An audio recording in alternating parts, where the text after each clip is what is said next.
इसको समझिएगा पहले। देखिए हम बताए थे पृथ्वी का 3 प्रमुख परत है। सबसे बाहरी परत को क्या कहते हैं? भूप्रपट्टी। समझिएगा, ये बाहरी परत जो है इसको हम लोग क्या कहें?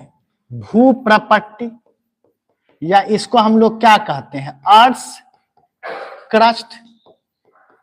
बीच वाला जो होता है इसको क्या कहा जाता है?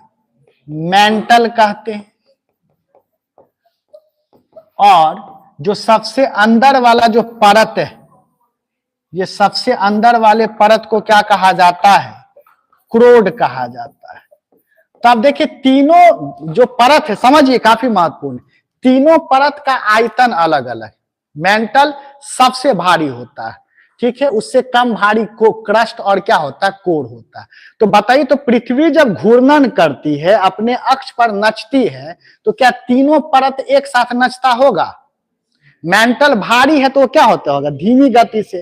क्रस्ट पतला है भूप्रपट्टी, तो वो तेजी से। क्रोड भी अपना धीमी गति से, यानी कि तीनों परत जो है अलग अलग गति से क्या करता होगा? घूर्णन करता होगा। जब तीनों परत अलग अलग गति से घूर्णन करेगा तो दो परत के बीच क्या होगा? घर्षण होगा, रगड़ाएगा, क्योंकि क्रस्ट तेजी से नच रहा होगा और मेंटल धीरे धीरे। तो क्रस्ट और मेंटल के बीच क्या होगा? घर्षण होगा। और जब दो चीजों के बीच घर्षण होता है तो क्या क्या उत्पन्न होता है? उष्मा उत्पन्न होता है।